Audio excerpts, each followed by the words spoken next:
Hi friends, happy Friday. This week we are doing a self-care Friday to talk about different positive topics, especially with quarantine going on and virtual learning.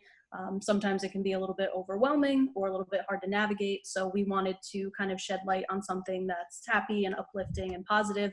So our presentation is called To the Rescue. To give you some background on that, Miss McMahon and I are leading this because we are big advocates for pet rescue. I rescue dogs, Miss McMahon rescues cats, but we are very big on, rehoming animals that need help the most.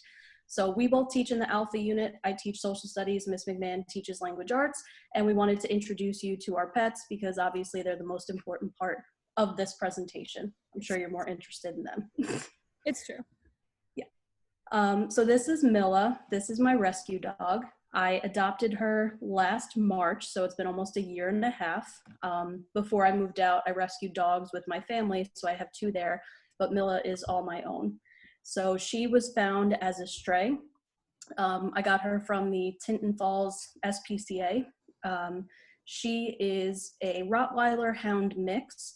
You can see her pictures there. One of them is from our trip to Hoboken. The other one is the day that I got her. She's about 10 years old, and she is the sweetest, calmest dog in the whole world. Miss McMahon can probably attest to that. She's met her. I have met her. She's very sweet and adorable. Look at that. Look at that face. She's so cute. She's smiling. Yeah. And she is just the best roommate I could ask for. So I'm very happy that I rescued for the third time, but for the first time all on my own. Oh, Wanda. Wanda. Her shelter name was Wanda. Miss McMahon loves that. You do. Something about it. And on the next slide, we have my two rescue cats, Umi and Ernie. Umi on the left is almost 4. She actually was living in under the hood of a car with her mom, just her and her mom. She was like a couple weeks old, and the person that owned the car lifted up the hood and found them living under there. Luckily, that person didn't start driving. That could have been, terrible, and brought her and her mom to a shelter. And her mom was adopted, and little kitten Umi was, left there at the shelter, and we adopted her then. And then recently, we had a neighbor post on our neighborhood forum saying that there was a little orange kitten running around, seeming to not have a home. And a couple of my neighbors took in Ernie, who was tiny, like a couple weeks old, and helped to raise Ernie, and then we're looking for a home for him. So they don't know where he came from. They think that somebody's cat had kittens and they dumped the kittens outside because they didn't want to take care of them, which is so sad to think about. But that little guy lives with us now. So, it ended up being a happy ending. And that's Umi and Ernie. I love them. They're adorable. Yes. So owning a pet is amazing, and rescuing a pet specifically is amazing for the pet itself and what it does for these animals to give them a life and a home and food and shelter. But it's also really, really good for you, the pet owner. Your health, both your physical health and your mental health, improves significantly by having a pet. I know it's a dog in the center, but these could well, I don't know about the encourage exercise. I'm not sure if cats encourage exercise, but these could apply to cats and dogs. So they make you laugh. They're unconditional love. I'm sure when you get home, Miss Amara, Milla runs up to you and greets you, and they're just always happy to see you. They add structure and routine, relieve stress. Just sitting on the couch, petting your dog, petting your cat will relieve stress. It helps you to, stay social. I know it sounds weird because they're animals, but it is that social connection if you are craving that.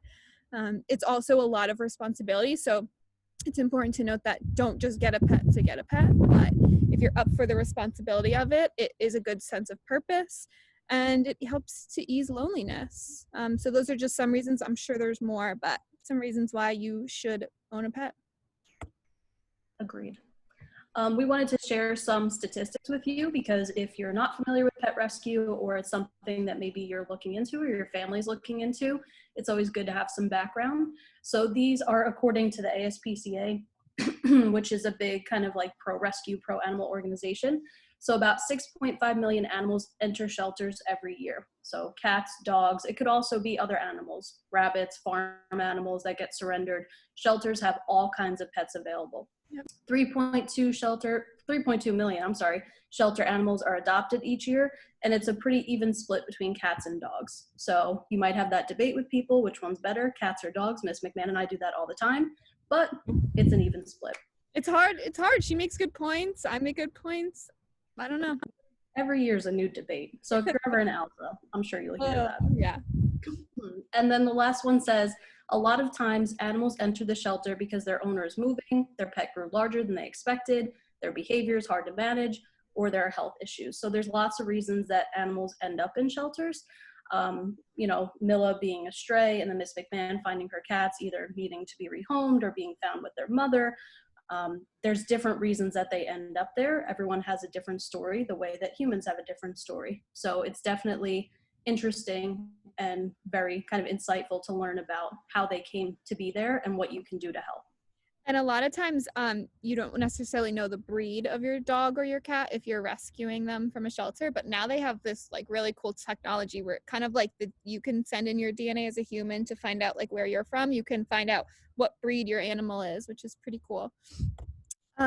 So another important statistic about how animals improve your mental health, scientists at the Washington State University were looking into how emotional support animals college helped these students during stressful times, and their studies showed what we already know, that it improves students' moods and it helps with stress relief. So a quote from Patricia Pendry said, "Just 10 minutes can have a significant impact," meaning 10 minutes with an animal.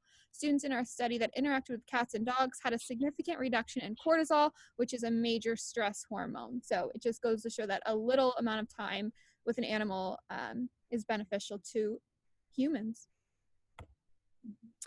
So if you are looking to either adopt or spend your time volunteering as you get older and you want to go volunteer and help in your community, it's really just good for the soul to go to an animal shelter and help rescue. These listed are 3 local rescues that you can go to. We actually have a lot of previous Alpha students who used to volunteer at these shelters and found so much great purpose in doing so.